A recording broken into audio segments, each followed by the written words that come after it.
Bro Science Breakdown. Fun fact, front raises are the most optimal exercise for the shoulders, and you should do them all the time. If you believe this, allow me to debunk that for you. Welcome to Bro Science Breakdown, where I discuss healthy living for my fellow young folks every Monday. Thanks for stopping by. I'm Arthur, an early high school grad who struggled with my self-image for a long time. I was eventually able to overcome my struggles, and I might be able to help you with yours as well. So, if you're around 18, then you've come to the right place. This is episode 4, and today I'll cover what exercises are optimal for each muscle group. If you like, I can go more in-depth about any topic mentioned in this episode. Just give me the word. Alright, let's start with my favorite muscle group, chest. Best compound movement to build your chest is incline bench. I said it. It's an amazing exercise, and I can back it up with evidence. A study published in the International Journal of Exercise Science found that incline bench had the same amount of lower and mid-chest activation as flat bench, and had more upper chest activation than flat bench. Not enough evidence for you? Here's another study showing... hang on. This 2025 study published in Physical Therapy Science testing on 15 untrained beginners says something different. This study just confirms what a lot of people already think, showing that flat bench has more lower and mid-pec activation, while incline has more upper pec activation. Alright, let's see another study. Here we go. This 2020 study published in PMC says... Okay, so the study found that there was no noticeable difference in strength in untrained individuals who trained 8 weeks with flat bench versus incline bench. For real though, there's a lot of debate even among sports scientists about the efficacy of training incline bench versus flat bench, so here's my take. If you're looking to build muscle, then I think that a combination of flat bench and incline bench will work wonders. However, if you're looking to build strength, then I think going for whatever feels the most comfortable for you is the best way to go at it.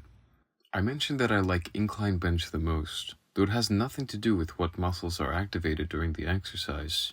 For me, it all comes down to how it feels on my rotator cuffs. I feel a lot less stress on my rotator cuffs when I do incline bench versus flat bench, which makes it more optimal for me to do. This is especially important for me because my shoulders are easily able to pop out of their sockets, and this additional level of stability makes it more comfortable for me to bench.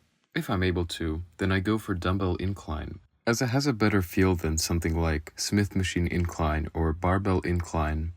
Oh, that's something I can provide conclusive evidence on, dumbbell versus barbell bench. Several studies published in the past couple of years concur with the conclusion that barbell bench is better for strength, while dumbbell bench is better for muscle growth and stability.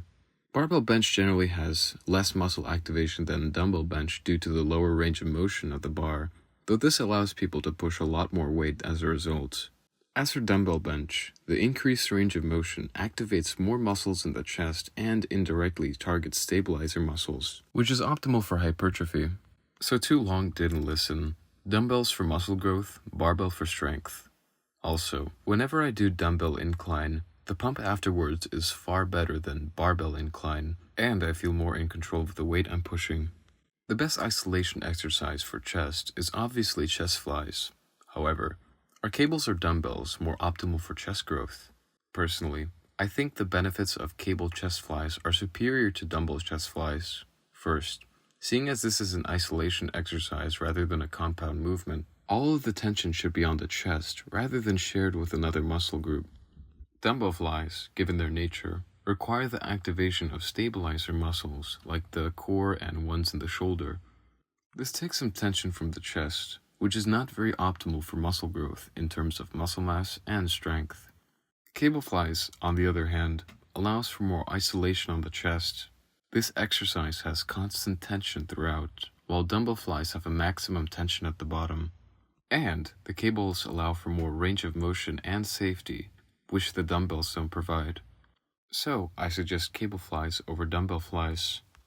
Next muscle group, back. This is a massive muscle group, so I'll separate it into 3 different parts: the lats, the lower back, also known as the spinae erector, and the overall back. There's no real reason, in my opinion, to dedicate an exercise for the traps, as movements like the overhead press and the shoulder press already target the traps pretty well. So first, lats. The two best compound movements to train lats, in my opinion, are the lat pull-down and pull-ups. And as much as I love pull-ups, and trust me, I love them, I think lat pull-downs are better for beginners. First, I see a lot more people doing incorrect pull-up form in comparison to lat pull-down form, which doesn't allow people to get the gains they deserve. Next, lat pull-downs are far more beginner-friendly because they have a more precise weight selection compared to pull-ups. For pull-ups, you can't just decrease your weight in a second just to train. Sure, you can get resistance bands, but the setup at that point is pretty inconvenient. So, for beginner and intermediate gym goers, I suggest sticking to lat pull-downs until you're able to do at least 8 pull-ups with excellent form. Besides this, lat pull-downs are more effective for isolating the lats, so if that's your goal, then go for lat pull-downs.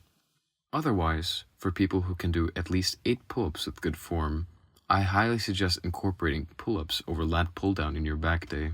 Many credible sources cite the pull-up to be far superior in terms of overall hypertrophy when compared to the lat pull-down. This is with proper form, of course. Are you worried for the potential of progressive overload? Just add more reps to your set and you're good to go. Still not enough? Are you getting too cracked at pull-ups and want a better challenge? Just add more weight.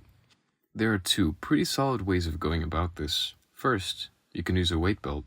Either buy one from Amazon, or if your gym is goated like mine, use the gym's weight belt. You can also use a weighted vest, though they allow for less weight, which is not as helpful in terms of progressive overload. I mean, there's always the option of just clinching the weight between your legs, though it's pretty unstable and unreliable.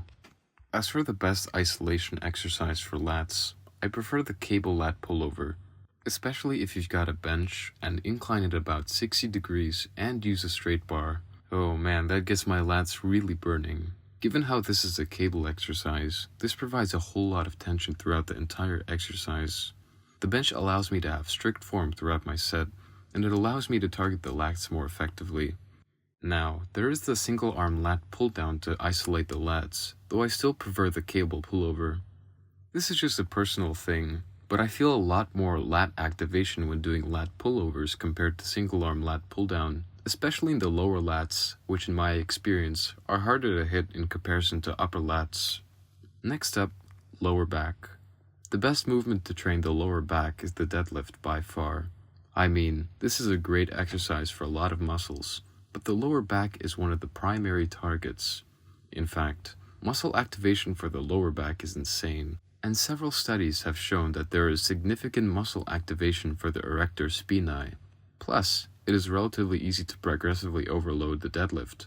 Considering the way this exercise works, it puts your body into a position optimal for lifting the most weight it can. Therefore, it's not too difficult to add about 5 pounds every time you train deadlifts. Moreover, training deadlifts has a significant carryover into the real world. This right here is one of the best pros of this movement. Given how deadlifts mimic real-world activities like, for example, picking up a heavy box, training this can turn you into the #1 groceries carrier, while also allowing you to pull some heavy circles from the floor. Finally, the best overall back movement is the bent over barbell row. Pause. Hear me out on this one. It's genuinely such a good exercise. It basically hits the entire back with the lats, rhomboids, and traps. Forget about lower back, just train that on leg day.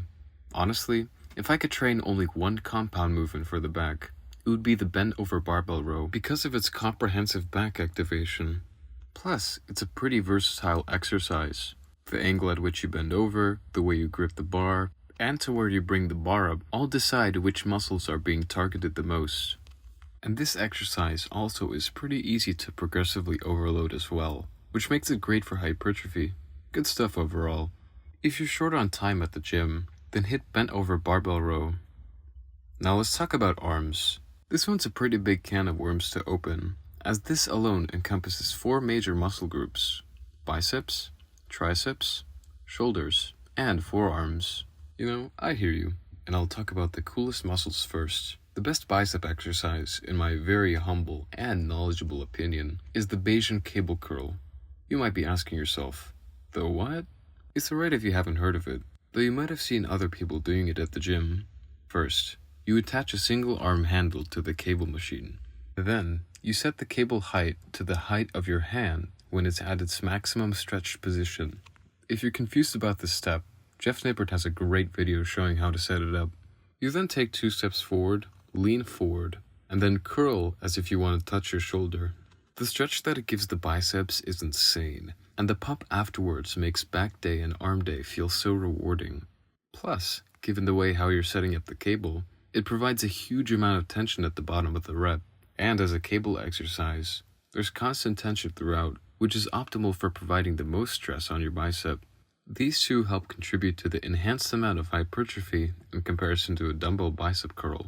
Moreover, a 5-week study provides even more evidence to why this bicep curl variation is so amazing. It found that after the 5 weeks, participants experienced an 8.9% of increased bicep thickness in comparison to the 3.4% increase in thickness from traditional dumbbell curls. This is a whopping 5.5% difference, and at first it may seem insignificant. However, this is basically a 0.75-inch increase in bicep circumference.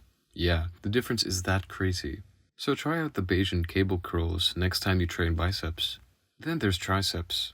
Fun fact, by the way, the triceps make about 2/3 of the size of your arm, so make sure you're not lacking on your triceps training. As for the best exercise to train triceps, that title goes to the overhead tricep extensions. Yeah, I know, yet another cable isolation exercise. You know, I've just noticed that all of the isolation movements I've talked about thus far use cables.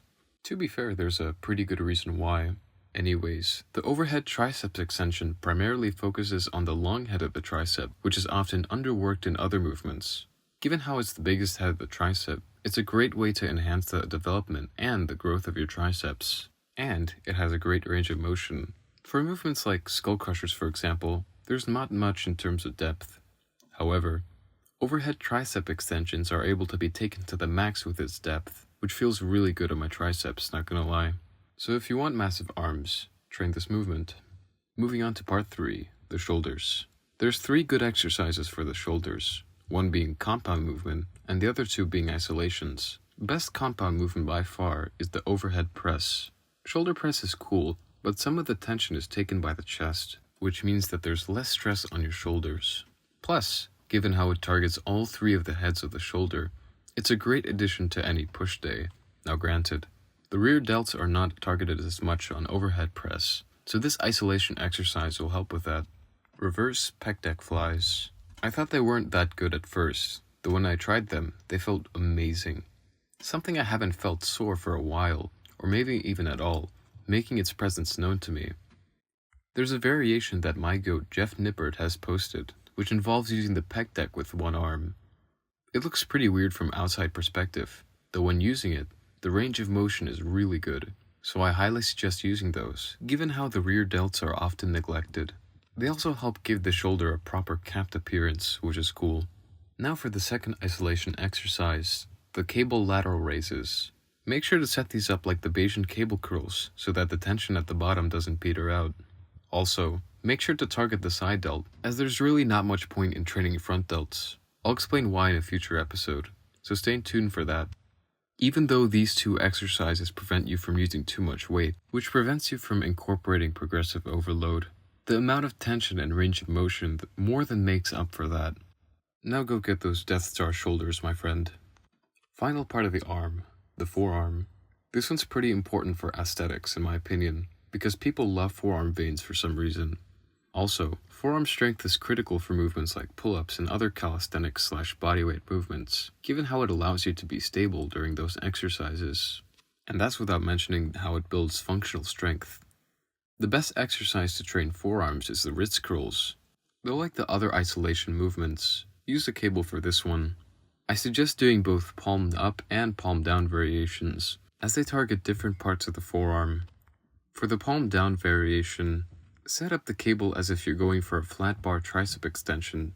However, make sure you curl your wrist rather than incorporate movement from your triceps. Remember, it's not the croissant muscle's time to shine. As for palm up, take a bench and set up the cable as if you're going for bicep curls. Just like the palm down version, just curl your wrists. They really burn the forearms with their constant tension. Let's finally cover the biggest muscle group, legs. Again, I'll split this into different parts, though only 3 this time: quads, hammies, and glutes. The best compound exercise for squats immediately goes to the Smith machine back squat. Now mind you, this isn't because the gym I currently train at only has a Smith machine. Definitely not. But seriously though, the Smith machine gets overlooked when it comes to squats. First, the Smith machine allows you to not worry about stability, as it has your back on that one, quite literally in a way. They also allow you to load up more weight than the barbell back squat, which is essential for progressive overload. The fixed bar path also allows you to vary the way you position your feet. This not only allows you to use one leg, but also allows you to put your feet farther from the bar's path to give your legs a deeper stretch. Such a good stimulus for the legs, it's unbelievable. And the Smith also allows you to not need a spotter when performing back squats. Given how many people train by themselves, I see this as a mega plus, Switzerland style. I almost don't even need to mention the best isolation exercise for quads, which is obviously the leg extension machine. However, make sure your seat is all the way back, as it provides such a better stretch for the quads with its increased range of motion.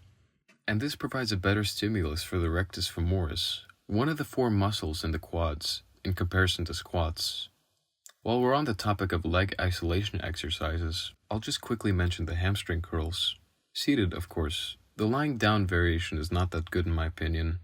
When performing the seated hamstring curls, make sure your seat is set forward to a good degree, and make sure you're leaning forward. If you have the bar that locks your legs, I suggest giving it a sort of hug to make sure you're stable in that position. Best hamstring stretch. The best compound exercise for the hamstrings is the Romanian deadlift, or RDL as many people call it. It's sort of like the deadlift, but you're kind of hinging from your hips while your legs are straight. No bending, unless you want to take all that tension from your hamstrings. This exercise mostly focuses on the eccentric movement, which is the most important part of the rep. Also, this exercise puts a significant amount of tension on the hamstrings, a pretty good indicator that the hammies will experience a good amount of hypertrophy, and the pump is pretty sick as well, so that's another bonus. Alright guys, final exercise. The number 1 exercise to grow your glutes is the barbell hip thrust, or Smith machine hip thrust, as they're fundamentally the same.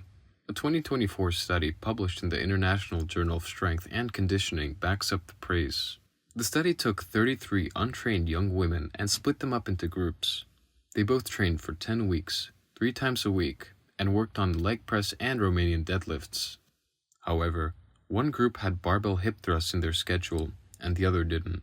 The group with a barbell hip thrust experienced a 3.3 more of an increase in glute development in comparison to the group without the barbell hip thrust.